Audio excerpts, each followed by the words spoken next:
Bram Stoker के उपन्यास की ये विख्यात कहानी पत्रों, डायरियों, समाचार पत्रों के लेखों, समुद्री जहाज के लॉग इन रजिस्टरों के माध्यम से लिखी गई थी। हॉरर जॉनर का यह सर्वश्रेष्ठ उपन्यास माना गया है। लंदन में रहने वाला जॉनथन अभी नया वकील बना था। वो पीटर हॉकिन फर्म में काम करता था। एक दिन उसे ट्रांसिल्वेनिया में रहने वाले काउंट ड्रैकुला की प्रॉपर्टी की खरीद फरोख्त में सहायता के लिए ट्रांसिल्वेनिया भेजा गया। ट्रांसिल्वेनिया पहाड़ों में बसा था जो बुकोवेना और मोल्डेविया के बॉर्डर पर स्थित थे। जॉनथन रास्ते में एक सराय में विश्राम करने के लिए रुका।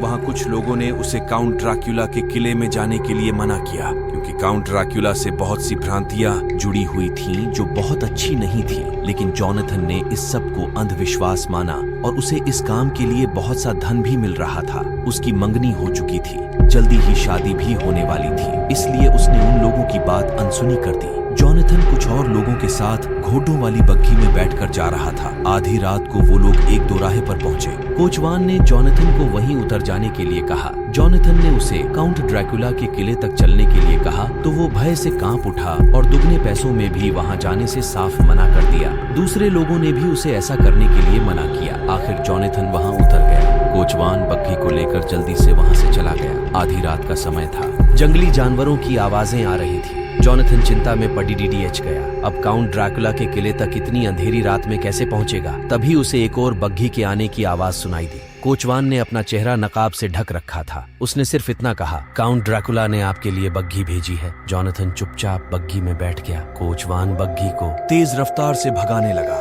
रास्ता बेहद खतरनाक और पहाड़ी था। बाहर ऊंचे पहाड़ों और गहरी खाइयों को देखकर जॉनथन को चक्कर से आने लगे। आधे घंटे बाद बग्घी एक बहुत ही पुराने और जीर्ण शीर्ण किले के सामने आ रुकी। जॉनथन बग्घी से उतर गया और कोचवान बग्घी को कहीं और ले गया। जॉनथन किले के द्वार पर पहुंचा। वो फिर से अकेला खड़ा था। तभी किले का दरवाजा खुला और उसने देखा काउंट खुद वहां खड़ा था। मुझे खेद है, इस वक्त सारे नौकर चाकर सोने के लिए जा चुके हैं। भीतर आ जाइए, काउंट ड्रैकुला बोला और जॉनथन उसके पीछे पीछे अंदर आ गया। काउंट ड्रैकुला जॉनथन को एक कमरे में ले गया। वहाँ भांति भांति का लजीज खाना रखा हुआ था। काउंट ने जॉनथन की बहुत खातिरदारी की। सोने के लिए जाने से पहले उसने जॉनथन को किले में घूमने के लिए मना किया। जॉनथन ने देखा कि कमरे में कोई भी खिड़की नहीं थी, न ही कोई दर्पण था। जॉनथन ने प्रॉपर्टी के कागजात जल्दी ही तैयार कर दिए। वो इस जगह से जल्दी ही रुखसत हो जाना चाहता था, लेकिन काउंट किसी भी जल्दबाजी में नहीं था। उसने जॉनथन को कुछ दिन और किले में ठहरने के लिए कहा। एक दिन फल काटते हुए जॉनथन की उंगली कट गई। काउंट ने उसकी उंगली से खून बहते देखा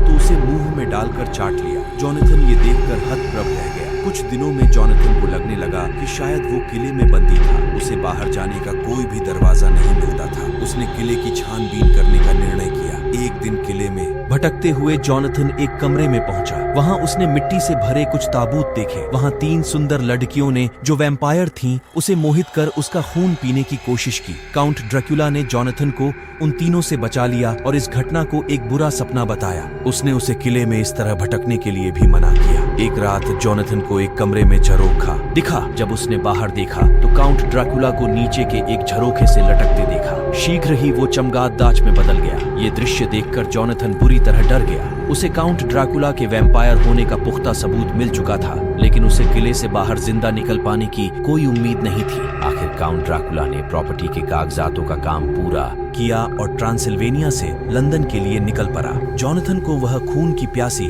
उन 3 वैम्पायर लड़कियों के लिए किले में ही छोड़ गया। लेकिन जॉनथन कुछ कपड़े बांधकर झरोखे के रास्ते उस ऊंचे किले से नीचे उतरने में सफल रहा, लेकिन खाई में गिरने से उसे काफी चोटें भी आईं। ड्रैकुला डिमीटर नाम के रशियन समुद्री जहाज से यात्रा कर रहा था। विट्बी नाम की जगह के पास जहाज डूब जाता है और सारे नाविक गायब हो जाते हैं। केवल एक कुत्ते जैसा बड्ढा जानवर जहाज से बचकर निकलते देखा गया था। यह सब ड्रैकुला ने ही किया था। जांच करने पर पुलिस वालों को जहाज के कार्गो में ट्रांसिल्वेनिया की मिट्टी से भरे 50 बड्ढे बक्से मिले, लेकिन उनकी समझ में कुछ नहीं आया। आखिर कोई इस मिट्टी का क्या करने वाला था? लेकिन यह ड्रैकुला का प्लान था। उसने लंदन में जगह जगह घर खरीदे थे। हर घर में वो एक ट्रांसिल्वेनिया की मिट्टी से भरा ताबूत रखना चाहता था, ताकि शिकार करने के बाद वो उनमें आराम से सो सके तथा पकड़ा भी न जाए। जॉनथन की मंगेतर मीना अपनी दोस्त लूसी से मिलने विटबी जाती है। लूसी को 3 जगह से शादी के प्रस्ताव आए थे। आखिर उसने आर्थर का प्रस्ताव स्वीकार कर लिया। उधर ड्रैकुला पड़ोस के एक घर में रहने लगता है और डॉक्टर सीवर्ड के मानसिक रोगी रेनफील्ड को वश में कर उसे प्रभावित करने लगता है। शीघ्र ही ड्रैकुला लूसी को देखता है और उस पर मोहित हो जाता है। वह रात को उसके कमरे में आने लगता है और जब वो सो जाती थी तो उसकी गर्दन से खून पी लेता था। धीरे धीरे मीना देखती है कि लूसी नींद में चलने लगी है। उसकी याददाश्त भी कमजोर हो रही थी और शरीर से भी दुर्बल होती जा रही थी। जब लूसी और भी कमजोर होने लगती है तो डॉक्टर सीवर्ड अपने पुराने और तजुर्बेकार अध्यापक हेल्सिंग को बुलाता है। शीघ्र ही उसे लूसी की हालत का कारण पता चल जाता है, लेकिन वह सिर्फ लूसी को ब्लड चढ़ाने के लिए कहता है। वह लूसी के सारे कमरे में लहसुन रखवाता है और लहसुन से बनी एक माला भी लूसी के गले में डाल देता है। इसके बावजूद लूसी और दुबली होती जाती है और उसके शरीर में ब्लड भी कम होता जाता है। एक रात लूसी और उसकी माँ कमरे में एक भयंकर भेड़िए को देखती हैं। लूसी की माँ को डर के मारे हार्ट अटैक हो जाता है और मर जाती है। बेहोशी की हालत में लूसी लहसुन की माला अपने गले से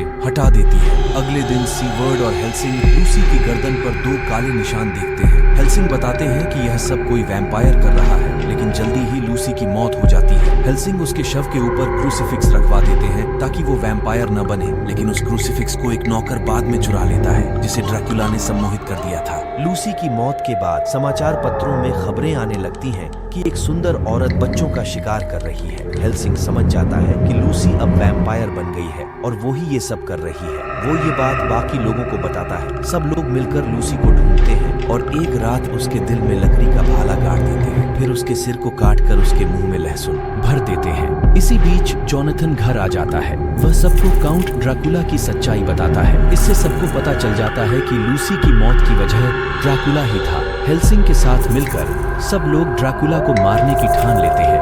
कुछ समय बाद जॉनथन अपनी मंगेतर मीना से शादी कर लेता है। मीना अखबारों, डायरियों इत्यादि से ड्रैकुला से संबंधित लेख इकट्ठा करके हेल्सिंग को देती रहती है। हेल्सिंग और टीम ड्रैकुला के घरों की तलाश करते हैं। उसने वहां मिट्टी से भरे जो ताबूत रखे थे उनमें वे अभिमंत्रित ब्रेड डाल देते हैं। इससे वो ताबूत ड्रैकुला के लिए बेकार हो जाता था। जब ड्रैकुला को उनकी योजना का पता चलता है तो वो रेनफील्ड को वश में करके उस घर में आ जाता है जहां मीना बाकी टीम के साथ रह रही थी। वो चुपके से मीना को अपना खून पिला देता है। इस तरह वो वैम्पायर बनने के शाप से ग्रस्त हो जाती है। हेल्सिंग मीना के माथे पर धार्मिक ब्रेड रखते हैं, लेकिन इससे उसके माथे पर जलने का निशान बन जाता है। अब मीना का वैम्पायर बनना तय था। जॉनथन इससे बहुत दुखी हो जाता है। इस निशान की वजह से मीना बेहोशी की हालत में ड्रैकुला और उसकी गतिविधियों को देख पाती थी। हेल्सिंग मीना को सुबह और शाम के वक्त हिप्नोटाइज करके ड्रैकुला के बारे में जान लेते थे। मीना ने हेल्सिंग को ड्रैकुला को मारने की योजना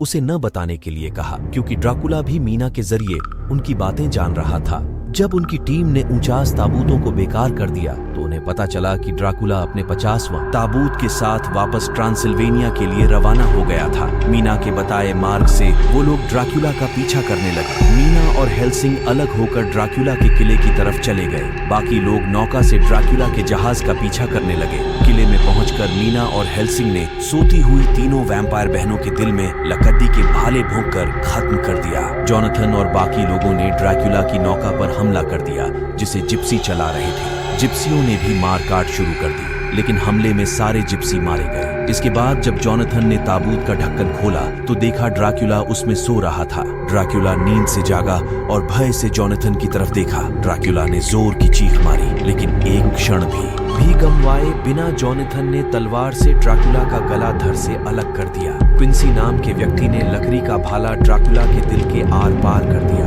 लेकिन वो लड़ाई में बहुत घायल हो चुका था तथा बच नहीं पाया। जब सूर्य की रोशनी ड्रैकुला के मृत शरीर पर पड़ी तो वह जलकर खाक में तब्दील हो गया और बक्से की मिट्टी में ही मिल गया। ड्रैकुला के मरते ही मीना के माथे से जलने का निशान मिट गया और इस तरह वह वैम्पायर बनने के अभिशाप से मुक्त हो गई। समय के साथ जॉनथन और मीना के यहाँ एक सुंदर बालक पैदा हुआ जिसका नाम उन्होंने बहादुर शहीद के नाम पर क्विंसी रखा।